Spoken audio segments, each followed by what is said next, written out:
Me halagó sinceramente la invitación que me hizo Rosendo Fraga para integrar este distinguido panel y hablar de una institución tan jerarquizada y apreciada como es el CAE. Estamos celebrando 130 años de la ley 1420,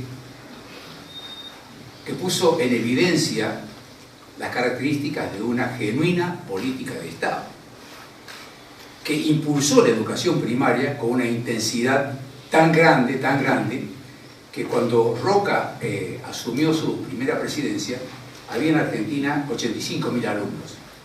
Y cuando él terminó sus 6 años de mandato constitucional, la cifra llegaba a 200.000, con no mucha diferencia de habitantes. Comenzó la inmigración, por supuesto, pero no ha sido todavía tan aluvional. Celebramos esto y presenciamos y sufrimos, observando cómo se quiere denigrar a la figura central de esa gesta nacional que fue la ley 1420. Para calificar el momento en que vivimos, recordaré una frase de Voltaire, provista de su característica fina ironía, que dijo, aquí llega nuestro amigo Severino. Dijo Voltaire: la idiotez es una enfermedad extraordinaria, porque no la sufre, no es el enfermo el que sufre por ella. Notable, porque en la Argentina se están haciendo cosas que son de una extrema idiotez, y quienes la perpetran a esa idiotez no sufren por ella, sufre el resto del país. Es frecuente decir que Roca, uno de los grandes constructores de nuestra patria, un hombre que ha respetado las instituciones y las ha fortificado, es denigrado en la actualidad y se lo califica con una palabra horrible que es genocida.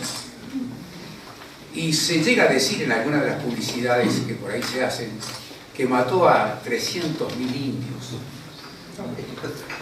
Según cifras mucho más fidedignas, Juan Manuel de Rosas mató más o menos 3.200 indios en su campaña del desierto.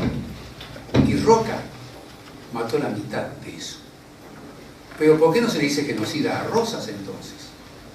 Que lo único que fue es agredir a los indios y se volvió sin incorporar esos territorios al país. Roca no agredió de la misma forma a los indios, sino que incorporó esos territorios al país y se ocupó de que los indios se integraran a la nación. Incluso en la primera presidencia de Roca, 200 de esos indios patagónicos empezaron a trabajar en la marina, como marinos. Venían de las montañas, venían de las pampas. Ese es el genocida. Fíjense ustedes cómo se miente y se distorsiona la verdad. Con motivo de esta reunión, tuve el placer de releer ese maravilloso libro que es Soy Roca, de Penilluno. Maravilloso libro, merece ser releído. Y hay una parte donde Roca, que es el que habla todo el tiempo allí en el libro, menciona que él se había asombrado de que los indios pampas, es decir, los indios que venían desde Chile, que ocupaban parte de la Patagonia, durante 3 siglos de contacto con la civilización, lo único que aprendieron son los vicios de la civilización y las enfermedades venéreas. No cultivaron nada, no se parecían siquiera a los collas, y mucho menos a los aztecas o los incas. Lo que pasa es que el revisionismo histórico, del que no vamos a hablar ahora, pero convendría hacer alguna reunión para desenmascararlo a fondo, habla de los pueblos originarios como si fuera el paraíso terrenal, una uniformidad humana, toda maravillosa, perfecta, sana, admirable, cuando había luchas intestinas y diferencias notables entre los diversos grupos. Pero bueno, ese es un tema que se trata de convertirlo en una acusación demoledora de Roca, que fue un genocidio. Y eso no es cierto.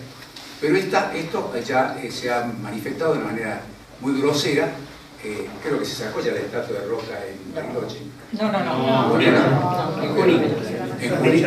En Junín, pero la calle principal de Tucumán, donde él nació, ya no se llama más Roca, sino que tiene el nombre de otro gran insigne, no genocida, no sé qué, que se llama Néstor Kirchner. Otra gran obra que hizo Roca antes de la ley fue la federalización de la ciudad de Buenos Aires, que se atribuye obviamente a Avellaneda, que ocurrió en los últimos tramos de la presidencia de Avellaneda, pero quien impulsó esa federalización de Buenos Aires fue Roca, que era el ministro de Guerra de Avellaneda. Y la impulsó con gran intensidad y logró que hubiera una ley de la nación y también una ley de la provincia de Buenos Aires para que la ciudad de Buenos Aires fuera capital federal de la República y, como dijo Roca, para que el presidente no se sienta más huésped de una provincia, el presidente de la nación. Es notable el discurso que pronunció Roca cuando asumió la presidencia, porque hablaba de los ferrocarriles y decía: tenemos que alegrar a Cuyo y San Juan con el silbido de las locomotoras, el lugar donde se cultiva la vid y el olivo, así poéticamente. Y también tiene que llegar hasta la provincia de Salta y de Jujuy, donde se cultiva el higo, dice, y el café. Y estar cerca de Bolivia, que nos puede proveer minerales. En fin, Roca en su presidencia no solamente hizo la ley 1420, no solo la logró sancionar, sino que convirtió a Buenos Aires en una de las ciudades más limpias del continente, porque logró que hubiera aguas corrientes y que se estableciera un sistema de cloacas. Y empezó a trabajar el puerto y extendió los ferrocarriles. Ahora bien, la ley 1420 no cae del cielo fácilmente. Hubo un gran combate en la Argentina, un combate intelectual importante.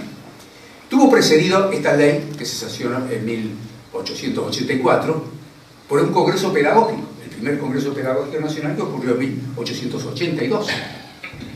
Un flor de congreso con 250 delegados, con intensísimos debates, donde se ponían de manifiesto las posiciones encontradas que había en aquella época.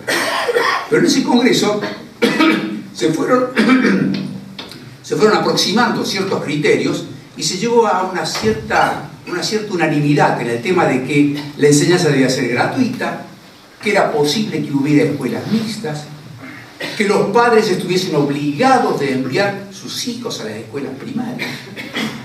En 1882, porque ahora se habla de los derechos de ir a la escuela, pero y la obligación de mandar a los hijos a la escuela también hay que tenerla en cuenta. Bueno, en ese momento ya se hablaba de ello. Cuando se iba a sancionar la ley 1420 y combate era tremendo, del lado que se oponían, del lado que estaba en contra de esta ley, porque se creía que iba a ser una ley que iba a dañar a la Iglesia Católica, esta vez extraordinario tribuno que fue Juan Manuel Estrada, y el ministro de Educación Pizarro renunció. Es decir, había una situación muy crítica en ese momento, y bueno, la Iglesia Católica de esa época no es la Iglesia Católica actual. Felizmente las religiones, tanto el judaísmo como el cristianismo, el catolicismo básicamente, han evolucionado de una manera bastante notable, se han ayornado, palabra que puso de moda Juan XXIII, y en ese momento en cambio se creía de que esto era un daño gravísimo para la Iglesia, que la enseñanza fuera laica. En ningún momento se habló de enseñanza laica, eso es importante aclararlo. La ley 1420 no usa la palabra laica. Usa la palabra de que la educación religiosa es optativa, lo cual fue real, optativa, y los padres podían optar por la religión que ellos confesaran en las horas extras de clase. O sea que era muy grande la apertura. Recordemos que el ministro de Educación en aquel momento, que apoyó a Roca de una manera muy eficiente, fue Eduardo Wilde en castellano.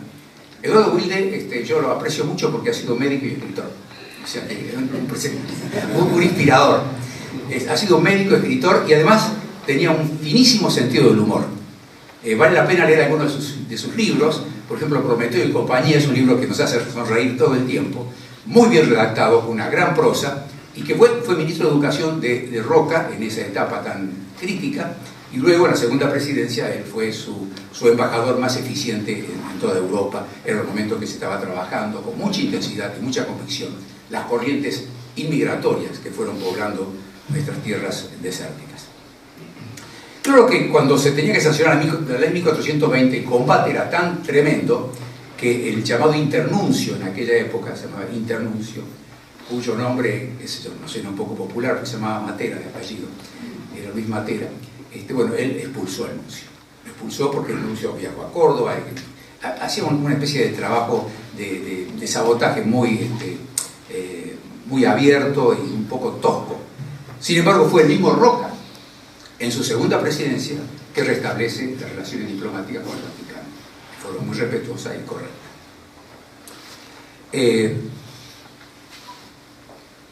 Es importante también que en la ley 1420 se insinúa algo que después se puso en práctica, que la nación debe subvencionar a las provincias en materia educativa. Y esto tiene importancia por la siguiente razón, porque de esa forma la nación tenía derecho a enviar inspectores a todas las provincias. Yo, en mi escuela primaria, me acuerdo que venían los inspectores y los docentes se ponían nerviosos, decían, bueno, viene el inspector y repasábamos ciertas materias, tenían que estar los alumnos preparados para ese examen, porque el inspector se sentaba atrás, a veces miraba cómo era la clase, a veces hacía preguntas a los estudiantes. Lo cierto es que en ese momento se dio un paso notable hacia el progreso. No nos olvidemos que Roca, cuando asume la presidencia, de alguna forma clausura una etapa que duró muchas décadas de desencuentros argentinos. La Constitución de 1853 no significó que la Argentina entraba en la institucionalidad y que todo marchaba bien. No, significó que se dio un paso importante en el sentido correcto, pero los conflictos continuaron. Pero con Roca prácticamente cierra esa etapa e inaugura a su periodo con las palabras paz y administración. Y efectivamente, la presidencia de él fue de paz y administración. Fue la presidencia más progresista que tuvo el país, pero progresista en serio. Hay una frase muy buena también de Confucio, que dice, cuando las palabras pierden su sentido real, el hombre pierde su libertad. Hoy en día se usa la palabra progresista en un sentido completamente opuesto. A la regresión se le llama progreso aquí en la Argentina. Progresista fue el gobierno de Roca, que logró que haya paz, que haya orden, que haya libertad y que las instituciones funcionaran a pleno. De modo que nosotros tenemos ahí un modelo de cómo debe funcionar un país. Un modelo que hay que estudiar, recordar y, si es posible, replicar. Gracias.